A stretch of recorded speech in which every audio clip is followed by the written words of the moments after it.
All right, guys. Good morning. Good morning. March 10th, 2026. I'm Sal Cosentino. I'm your CEO, Cloud Executive Officer. I'm a cloud architect and trainer in production by Inc. 2. Grab your papers and pen because today we're going to talk about something every salesperson eventually hears from a prospect, right? And it's how to handle control and social customers, specifically customers that sound like you can't tell me what to do. I could do whatever I want. You can't tell me what to do. Now, on the surface, that sounds defensive, especially in sales. Anger gets defensive, right? The immediately anger begins to appear in the conversation, right? It sounds like resistance. But in sales, it's actually about control. It's remember that. Modern buyers, especially social customers who research online and read these reviews, want to feel like they're in control of their own decision. If a salesperson, for example, pushes too hard, the customer pushes back. So today we're gonna break this down using how the sales rookie responses are versus how a sales professional responses are. I'm gonna give you some real examples from car sales, real estate, or insurance, and we'll grade each approach as it happens. So let's get into it.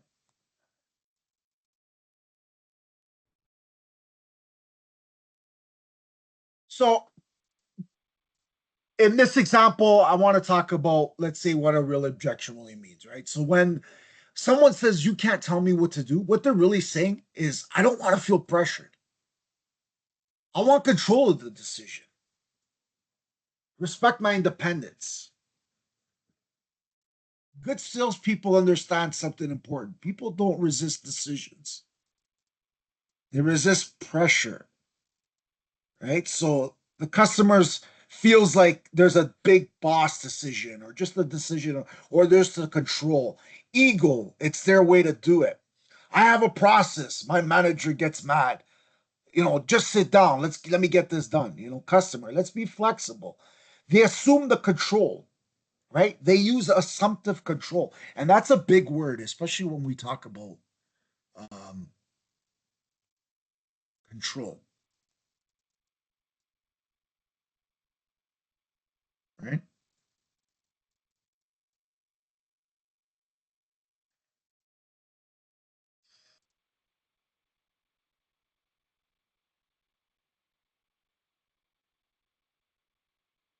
Right. So you have to kind of understand that in a work environment, you have to know how to handle that or in any scenario, right?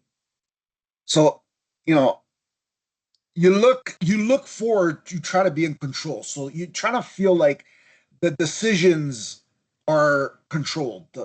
The big boss is the person who has those decisions. The control is what customers want. And sometimes how to handle that in customers is aside from looking at a vehicle but hesitating, for example, right? So you can't tell me what to do. I can buy whatever I want. Okay. Well, I'm trying to help you make the right decision. I said I'll think about it. Okay, let me know. That there, the deal dies. You lost control of the conversation, rookie. You didn't acknowledge the goddamn customer's need for independence. You gave all the momentum. That's a D.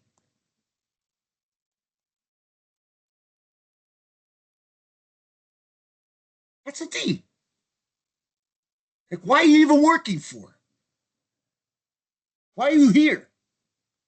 Why do I want to buy from you?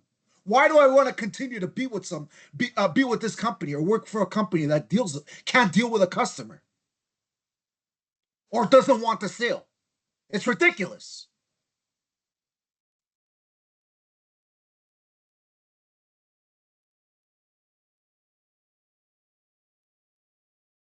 You know, I don't want to feel pressured. I want control of decision. I want to respect my independence. Again, a good salesperson or people, right, will understand something important. People don't resist decisions, they resist pressure. Okay? Think about it. People don't resist decisions, they resist pressure. All right? Simple.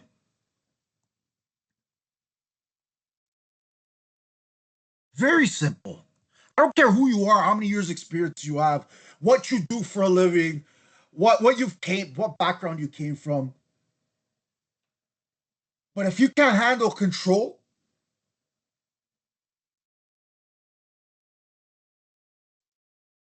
then you shouldn't be in sales.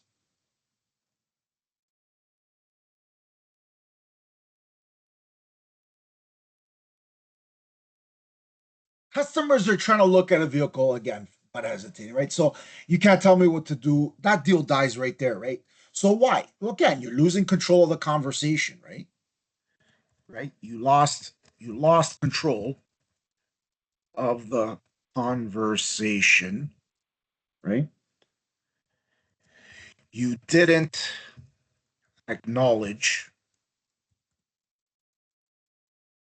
the customer's need for his, her, them independence.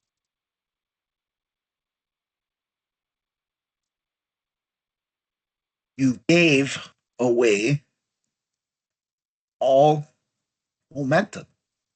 You lost. The deal's lost. Like, might as well just pack up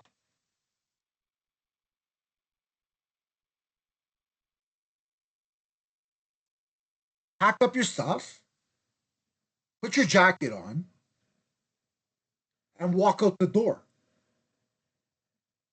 Do you want control? Do you want to buy? Do you want to sell the car?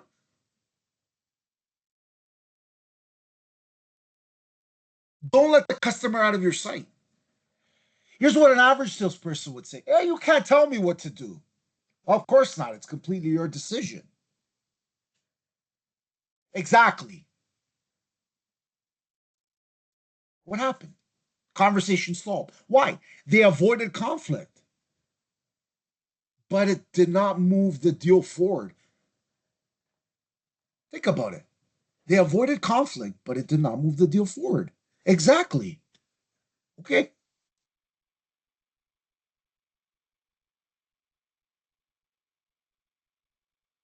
Right? That's a C. That's what I would grade it. Like, honestly, get out. Get the fuck out of this room. All the training, all the stuff that you got, all the training, especially here in, like, you know,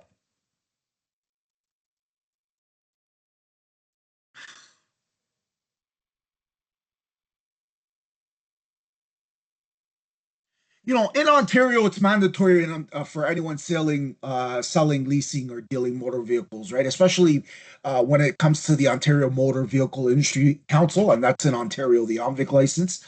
So you have to ensure provisional. Even if you've got all the training, you've completed the course certifications, and this is for licensed people, right? You've covered the Motor Vehicles Act. You've covered the Consumer Protection Act. It's ethics. You've went through the proper channels. You've done the background check. You've passed the test. And again, the test is open book. You need at least 70 to 80. Okay? Right? You've given everything that you had. but you haven't sold the car yet, right?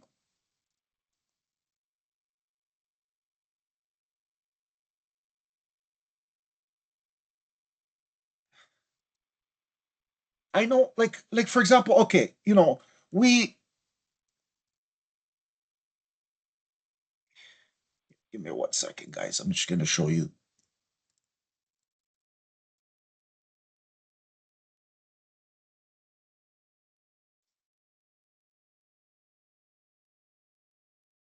Like I'm not trying to sell you the go get the course, but you know, even if you do have the course, you still need to know how to sell a car. You do, right? Make sure that you're not like okay, for example, you're in the program, right? You're in the program, for example. Here you go. You're in the program. You're looking at, for example, here you're looking at the academic integrity. You've promoted standards of integrity, excellence. You provided the vibrant academic life. You've promoted all this stuff. You've contracted. You've used the technology properly, right? You've gone all this places, you've done all this stuff already, but yet you still don't know how to sell a car,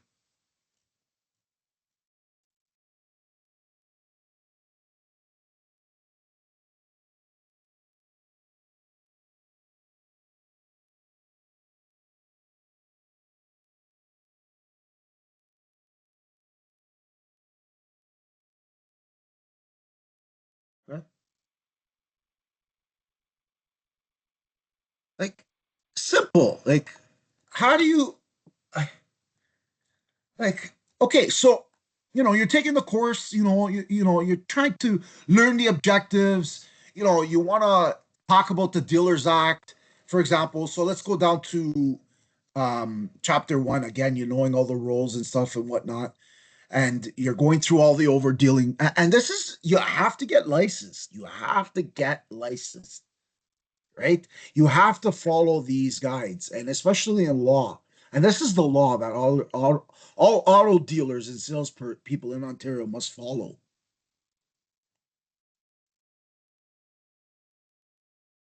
right? The MVD compensation fund, right? It's say, for example, this is set up money aside to give consumers to make up for their losses under certain specific circumstances, right?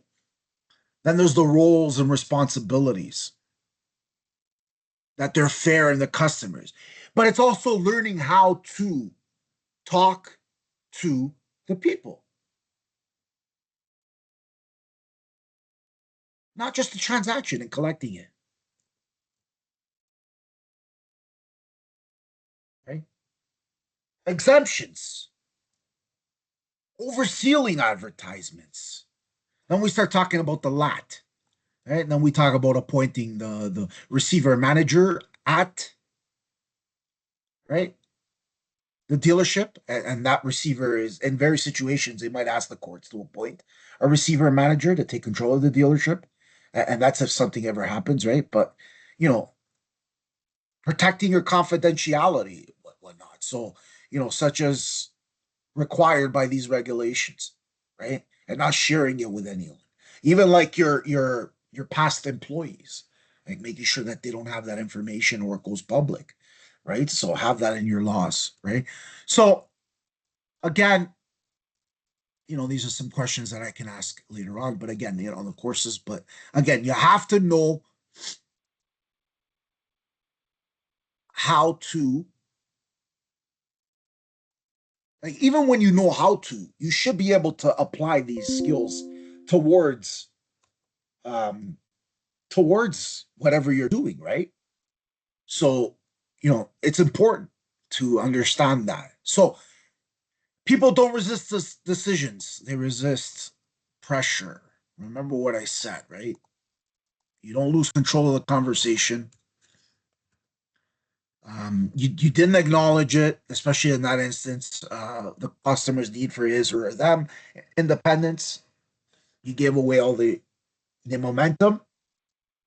We also talked about what a C what I would say an average response would be is, and that's basically saying, of course not, it's completely your decision. It's not up to whatever the customer wants. Like you're just giving them the feedback. Like you tell me what you want. Let's play the game. You tell me what you want, and I'll help you.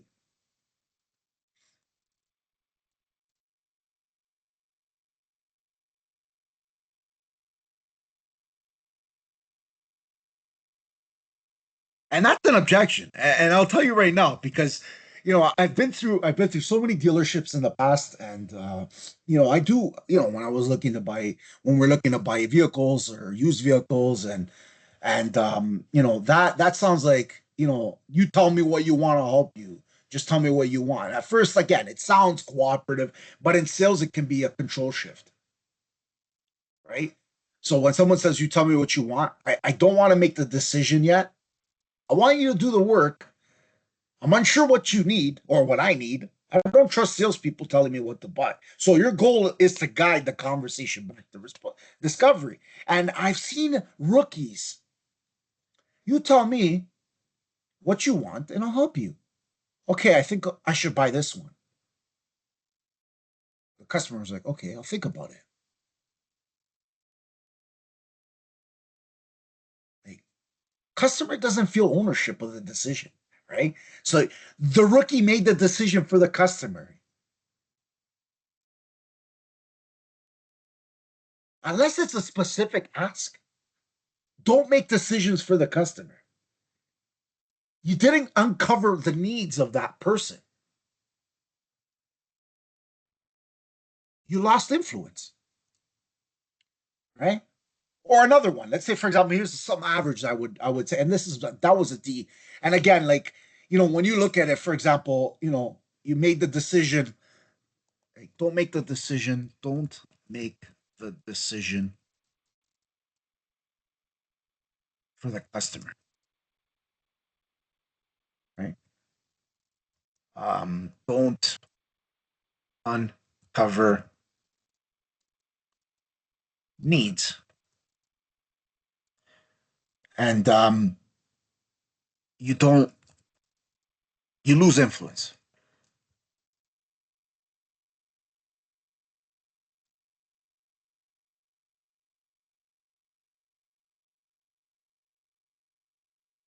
Right? And again, another one. Okay, well, tell me what you want. Well, it depends. There's a few options. Well, as a customer, I'm gonna get confused. Like, there's a few options. You tell me what you want. No, you say, tell me what you want, and I'll help you. Say, I appreciate that. Before I suggest anything, sir, ma'am, whatever, whoever that person, let me understand what matters most to you so I can point you in the right direction. Here's a question. What two things you want to solve? Or what top two things you want this to solve? What's most important? Price, reliability, or long-term value? What made you start looking in this now? These are great questions.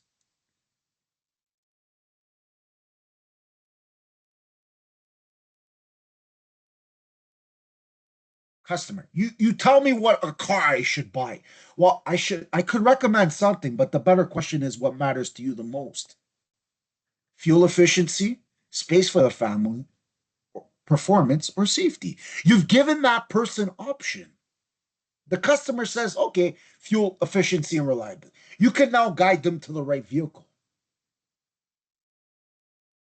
You didn't tell them what to buy. You've helped them decide, right? You've helped them decide. Think about what I just said there. You didn't tell them what to buy.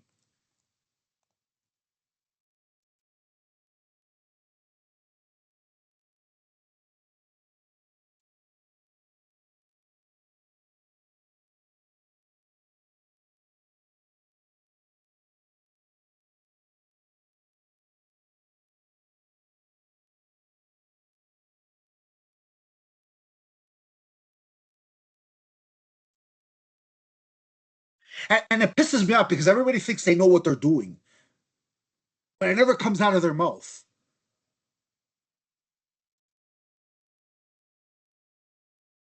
Remember, you didn't tell them what to buy. You helped them decide. You've given them those options. Space for family, like say, for example, backrest or you know, option to stow and go or to foot space or just anything in general that relieves the tension. Performance, fuel efficiency, equal. Like we're talking about equal, right? Economy, safety for your kids. Guide them. That way you can guide them. Once they've given you that one or two, um, answer those one or two questions, right? Which you've helped decide. You didn't tell them what to buy. You said you've helped them decide because you, as a salesperson, should know the product, right? So you're not really controlling that person, right? You don't want to sit down and you don't want to just sit down. I don't want to appreciate. I don't know. I don't want to do paperwork nonsense. You're not giving them that assumptive control. You want to be flexible, and that's the way customers are. You assume control or you use assumptive control. And customers do that. It's all about trust. It's all about the language, right? Get the person to come in, say, hey, prices. Like for example, here's a price objection. Price is the easiest part of my job. I'll tell you right now. When can you come in? What time do you work? Do you like coffee? I want to verify this is your car. Price is the easiest part of my job. It's the best decision that you and I are going to make for your. I'm going to help you make the best decision in 2026. What was wrong with that?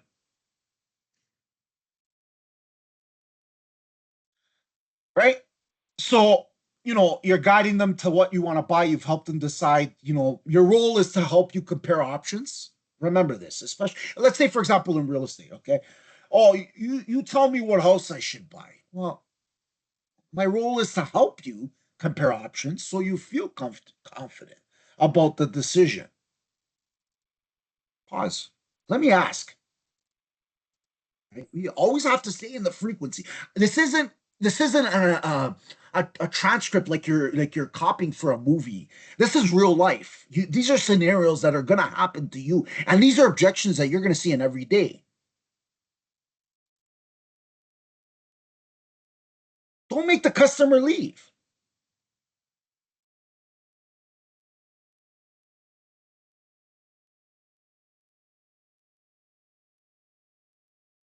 It's always about the salesperson always say, oh, I have a process, or my manager gets mad.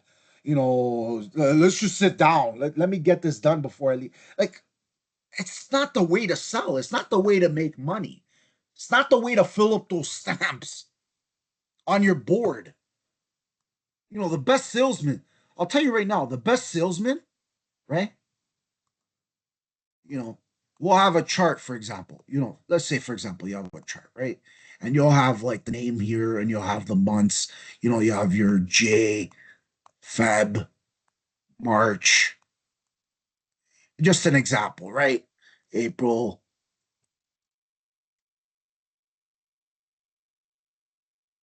May, June, July, and then Jason. I call it August, September, October, November.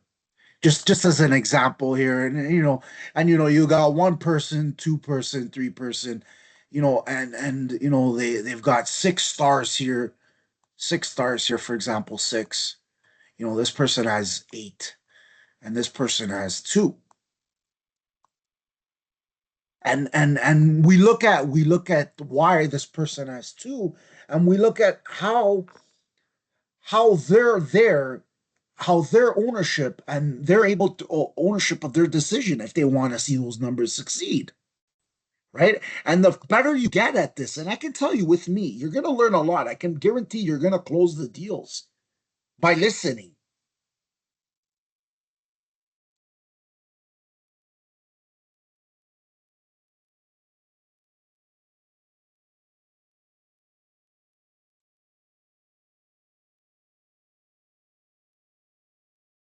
Right? So, for example, do new cars have a Carfax?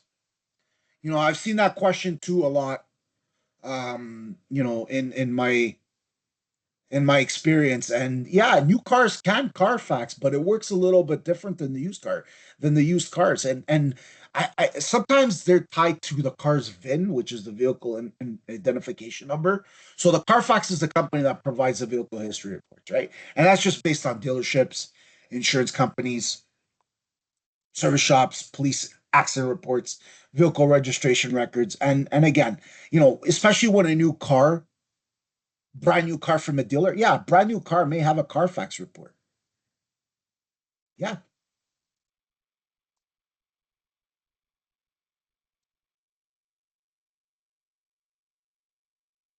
right. It should show a little very history because the vehicle hasn't been owned yet, but it should show the manufacturing details information. It should show the delivery of the dealership, the pre-delivery inspection, the transport record, and even sometimes minor damages during like the shipping or the lot. And most of the time, the report will show no accidents or damage reports. It still matters for new cars. It should still matter. Buyers check the Carfax to confirm the car, and when you're selling that car, show them, right? Even if it has got the minimal facts history, you should be able to show them. You should be able to guide them on where to see that. That way, they're able to feel safe, and you know they don't you don't want to lose their influence, right? You don't want to uncover their needs. You don't want to make the decision for the customers, but sometimes you do in those instances, right?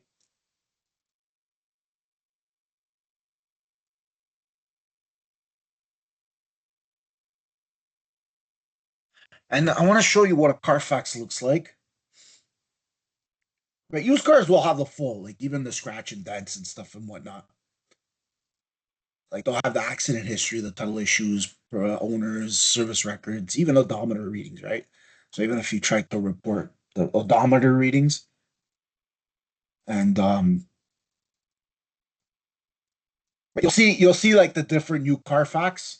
I'm not sure if let's see if they have that. Give me 1 second.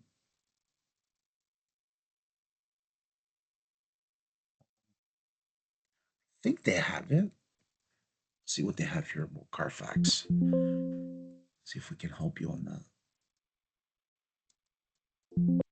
No, they don't teach. They don't teach about Carfaxes, but they teach about the bill of sale. Bill of sale. They have the bill of sale. Trying to remember where it was. So yeah, again, it's got the bill of sale. You just got to look for it. Um,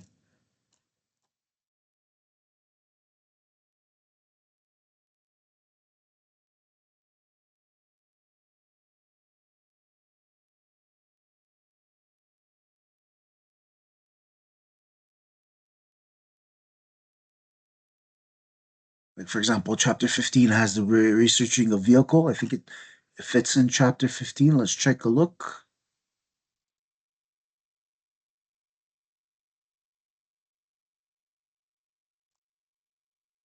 All right, so there's the rollback odometers.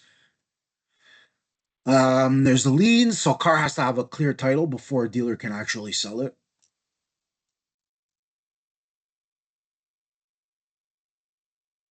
There is a bill of sale, and let's see if I can find the bill of sale. For example, bill of sale. I think it's here. I just don't. Okay, anyways. And this one should be part of for new car dealerships. Sorry, dealerships.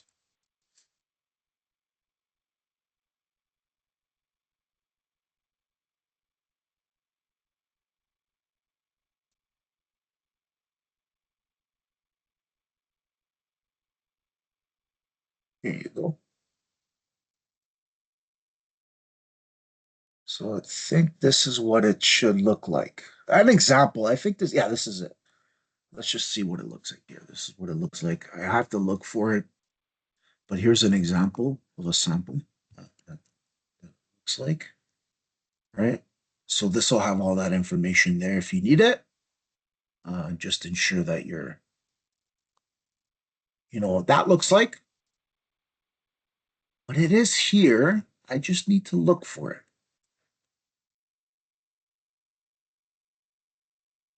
See if I can find it.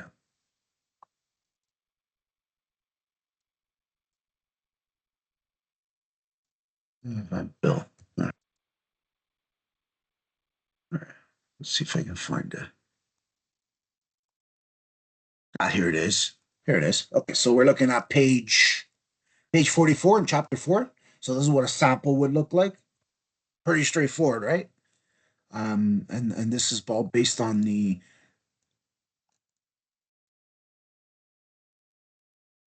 contracts that come out from the dealerships, right? With the broker to the arranged purchase or lease, right? And trade vehicle on behalf of a customer who's in another broker. Again, this will all explain the negative equity of a contract. You know, lenders. This will talk about lenders. This will talk about financing representations. You know, when dealers help arrange financing for customers, they have to provide the clear and truthful information, both when talking about financing and writing, right? So, um, is an extended term loan best for option? Again, these are all questions that you're going to have to look at once you take the course, or even if you did. And I'll tell you right now, like, you know, you go in, you have all this information. Make sure that you guys have this information with you, especially if there's questions being asked, right? Because you always have to know the legal name. You'll have to know the legal name, right? And the license number will always have to be on there. You always have to look at the buyer information. You always have to look at the vehicle description. You always have to look at the odometer reading. You'll always have to look at the price structure, selling price, option packages, different documentation and administration fees, any tire or environmental fees, sales tax, you know, trade-in information if there was, like a trade-in allowance, recall statuses. And this is what kills me because, you know, are these recalls fixed? Especially when you're buying a car, were they resolved? And this should tell you whether or not your car was resolved based on those um, recall statuses, right? Right? And in Ontario, they this includes the UCDA and the OMVIC for that requires that for mandatory disclosure. And again, you can find templates through legal form sites or automotive associations, especially when you're looking at the different um, bills of sales, right? So you can download one, which is something that I did here, for example. This is what it would look like. Bill of sale would look like. Um, that's compliant, larger option, designed to work, right? And then you have your new bill of sale work order. Um, Again, this is non-members. If you want to become a UCDA member, you sign up for that. And again, this is all documentation that you should have.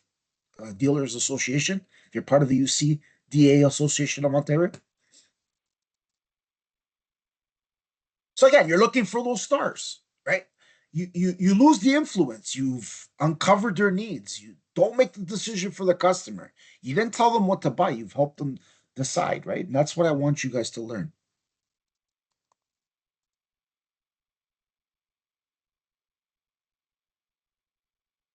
This is not something you want it, but you didn't tell. And this is important. Like you didn't tell them what to buy. You helped them decide.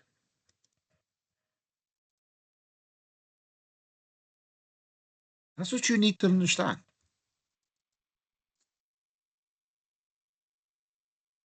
right?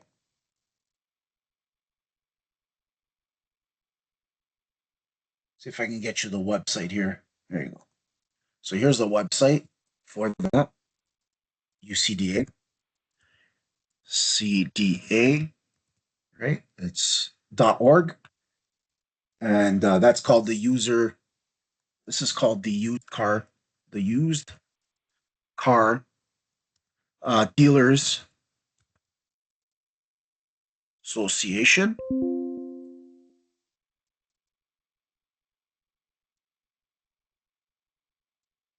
right? And again, I'll show you. Like for example, remember the iWise. Another thing I want to talk about. Remember iWise, right? And I tell my students all the time, and right, I'll help you with these three, right? So this is I will help you, right? But you have to sell, you have to market, you have to promote, you have to talk, you have to tell them, right? Um, and this is all based on what the years and years and years of selling and teaching, right? So ucda.org. This will talk about trust I. This will also talk about and MNP. Put the brakes on ID fraud. Again, this is all FinTrack requirements through MNP. Here's some webinars that I want you guys to watch for Can we that. see how many attendees? Right. So I have a webinar, for example. If you want to watch some webinars here, Trust I, which is, this is where they are offering ID verification services at the UDCA search in conjunction, right? So auto checking history, lean searches, this is the portal that you want, right? And this is all based on pricing, right? So you can watch these IDV videos here, right? And make sure you watch these videos because these are important, right? I want you guys to watch this. Again, credit reports, F&I software, credit card discounts, education on UCDA, another great website who also starts on, UCDA continuing education. If you are interested, register for these on-person class visits or online. You can also register for free. Just make sure that you're putting in all this information for the company, and you guys are doing that as well. Again, I'll post this link for you guys to read.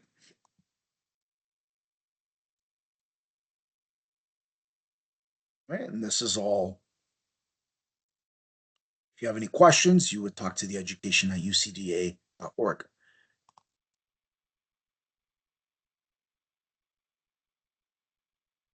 Managers, you guys gotta help out. You guys gotta kind of talk to your employees, make sure you have all this information, and new employees that are coming in are not taking advantage of just a paycheck, right? And that's important,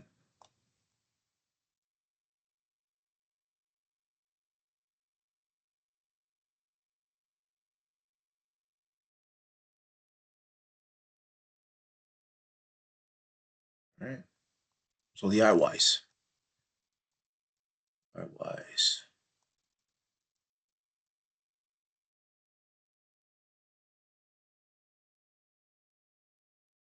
right?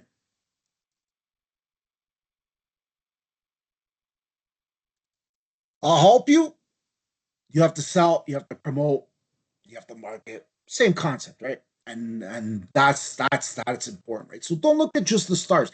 And sometimes when you look at that, you have to kind of review, like, okay, is this person doing what they're told? Is this person not listening? Is this person not want a paycheck? Is this person giving away a sale? And in order to get that sale, in order to become better than what you are, you need to understand that, right? So we also talked about the Carfax. Again, sorry about that. We're talking about the Carfax. So the Carfax is important. And this is just for Carfaxing, right? For, and they should have this for new cars. And you should see all this stuff, right? So it'll look very minimal compared to a used car report. You'll even get the I think the reports from from the manufacturer,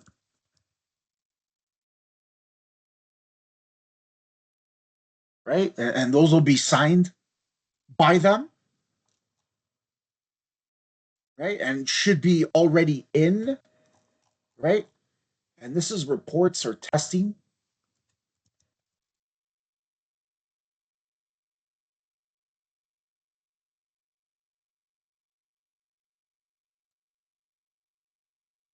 right? So, for example, you know, the a dealership like Ford, they haven't implemented extensive quality control and testing procedures for new vehicles. They're heavily using AI.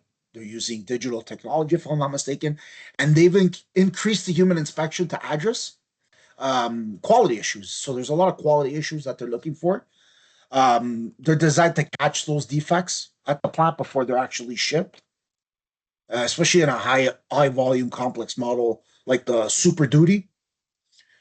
So, for example, you have a Ford's new car manufacturing and testing, their plant level quality control. They call it the new process, for example, because I know this, right? They'll talk about added personnel. So they'll say like they'll have hundreds of quality inspectors and engineers to the assembly line. I think they have the Kentucky truck plant as an example, and that'll identify all the root causes or defects, right? So now they also have AI and machine vision. So they've employed this AI powered camera to check electrical connections. I think they also did components that are like mated, they're properly mated, and those can control like automatic assembly line shutdowns, right? So if a defect is defected, right? They've talked about engineers using command centers on the factory floor, right?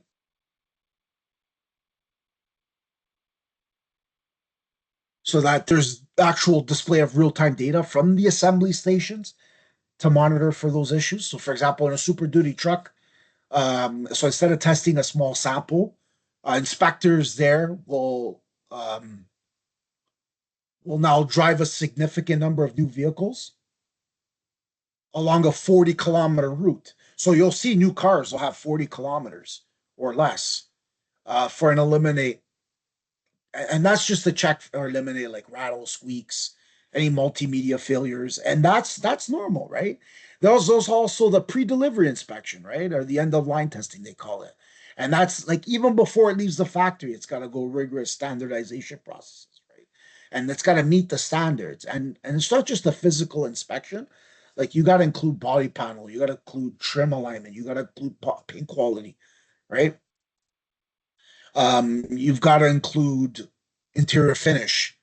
You've got to include the operation of lights for functional checking, like headlight signals, windshield wipers, power doors, windows, you know, and again, modern Ford vehicles they undergo this enhanced software validation. From what I remember, and they're properly flashed and functional, right? So there is a sensor-based quality system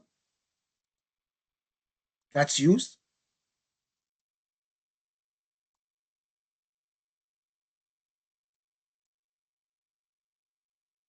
See if I can get you guys a reading on that. 1 second. There you go. So here's something that I usually go by. It's called the assembly mag for inspections,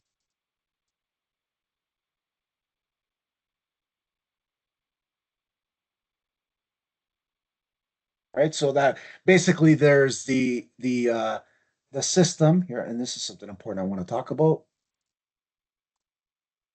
right? So the system would obtain one or more sensors of an infrastructure system. So a first set of images or is exterior or one or more vehicles, and that's just determined by the vehicle automated vehicle marshalling algorithm of an infrastructure system, right? So during the vehicle development and usage, um, inefficiencies associated with the identification of vehicle exterior quality issues at multiple points may exist, right? So even a manual inspection of a vehicle in a manufacturing plant may potentially lead to missing an exterior quality check or not just inspecting the exterior of the vehicle, right? As often it should. Think about it, right? So, automation news. So again, here, follow this. I've given you guys the sensor-based quality system. This just came out, right? And they just came out with that,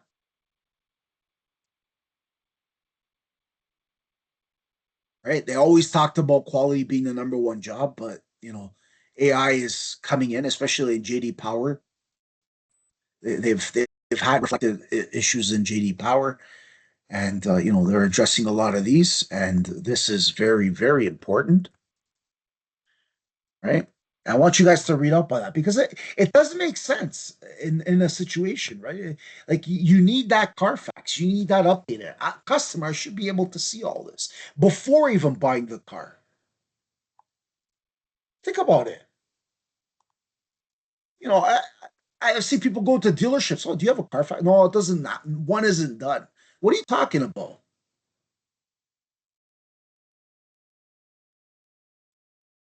It should have, no accidents or damage reporting or previous owners. It should have the ownership history. It should also have the inspection. It should have like, and it's just all blank.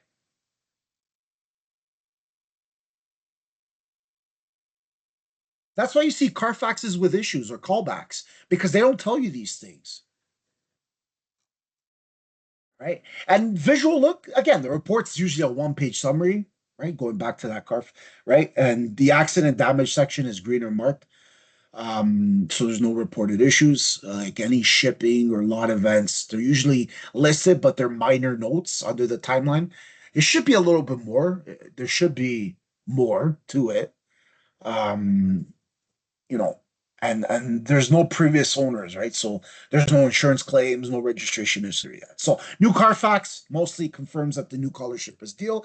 The new the car is new, confirms that the car is new, undamaged, or never owned. Okay, so any entries are usually about manufacturing, shipping, or dealer prep.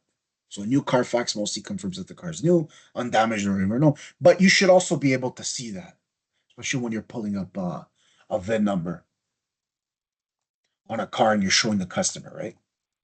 That's a question that I would ask. So rookies give answers too quickly. Professionals, I want you guys to ask better questions. Ask better questions.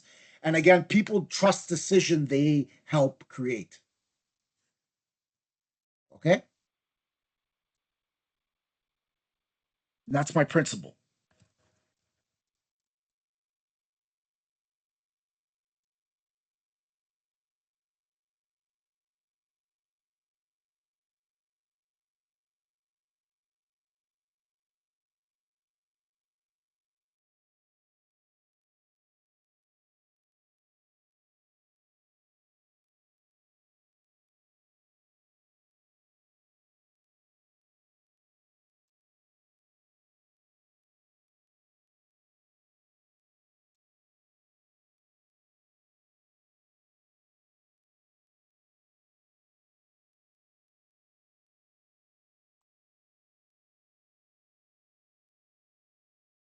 Right? Rookies give answers too quickly. Professionals ask better questions. Come on, ask better questions, right? People trust decisions, right? They help create. So again, there are it works a little differently than a used car, like a Carfax for new cars. Yeah, it works. There is one, but it works a little differently, right? And I think that should be updated. And again, I don't have the power to do that, right? So it doesn't matter. Even like it might even have like transport damages before the sale, dealer repairs, plastic over the car, keeping the plastic, stuff like that. Just should have all that because being used as a demo vehicle, even that too should be on the Carfax. Even if you're using a demo vehicle, put that on the Carfax, right? Think about it, right? So, I could remember that comment that I just said. You tell me what car I should buy, and the customer, the it's not just that the professional, the sales rookie would tell us this. It's like, you know, why are you telling me this? I could recommend something, but if the better question is what matters most to you, and give them those options. You have fuel efficiency, you have safety, child safety, space for family, or performance, right? And that way, the customer will now give you something. They'll say, for example, space for the family, fuel efficiency. Now you can guide them to the right vehicle. You'll have that information, right, based on the trim, right? Now, you want to hear you want to when you hear just tell me what to do. You want to use these three structures. You want to talk about knowledge. I appreciate that. You want to reframe your role. Your job is to help you look at the right factors. And lastly, you want to ask guiding questions. So what matters most to you in this situation, right? It's knowing how to talk. It's knowing how to say something properly, and not just say something because that's what you were taught or that's what you learned, right? Again, message me the word control, and I'll send you over a 10 powerful questions. An actual professional or a sales warrior used to take control of the conversations without even sounding pushy, right? They work well in everything in real estate, sales, insurance, um, anything to do door to door network marketing. Any conversation that you have, um, this will work, and I can guarantee you it will. So again, grading these responses, like my role is to help you avoid mistakes. Here's another one, especially when they're saying you're absolutely right. Buying a home is your decision. And going back to not just cars, but we'll go back to, like, say, for example, sales, or car sales, sorry. My role is to buying a car is your decision. And that's usually something that comes from the agent. And I mean the sales rookie. So sometimes what you want to do is say, hey, my role is to help you avoid these mistakes that most buyers make when they're comparing vehicles, right? So, between these two vehicles, which one feels closer to you, what you're looking for, right? So you have you're making comparisons, right? And that's what the buyer's gonna answer. And you, as that car salesman, are gonna guide the decision without controlling it, right? Remember, it's not about it could be about, again, great salespeople. Remember something. Understand something important. Great sales. I don't care if you guys think you're 10 years experience and you guys are all great. Customers want control. Customers want control. I said that. Remember, people don't resist the decision. They resist pressure. They want the control. Sales professionals, we provide that guidance, not pressure, right? The goal isn't to control the customer. In plain English, the goal is to influence the decision process. So when you hear you can't tell me what to do, respond with these three steps: acknowledge the independence, reframe your role as an advisor, or ask a question, a guiding question, right? So you're right. The decision is yours. My job is to help you look at the right factors so you feel confident with whichever choice you make. Simple, right? You're right. The decision is yours. Look at your framing, look at your tone, your tonality, right? My job is to help you look at the right factors so you feel confident with whichever choice you make. Bang. You just close the deal. And what are they going to say? The decision is yours. You made your decision. You've made your bed. Sleep in it. You made your bed. Sleep in it. My job is to help you look at the right factors, right? So you feel confident. This isn't about control. It's confident with whichever choice you make. So if you're new to sales, remember this. Customers don't like being told what to do, but they do appreciate professionals who help them think through a decision clearly. So the difference between a rookie and a professional isn't pressure; it's guidance.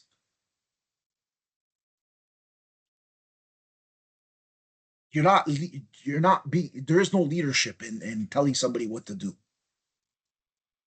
right? So if this video helped you understand how to handle control objection, let me know in the comments. If you want more breakdowns on sales psychology, professional communication objections, subscribe to this channel. I appreciate that. Like I said, my videos will get better and better and better and better and better because great people, great salespeople, they don't force decisions, right? They influence them. Thanks for watching. I'll see you in the next video.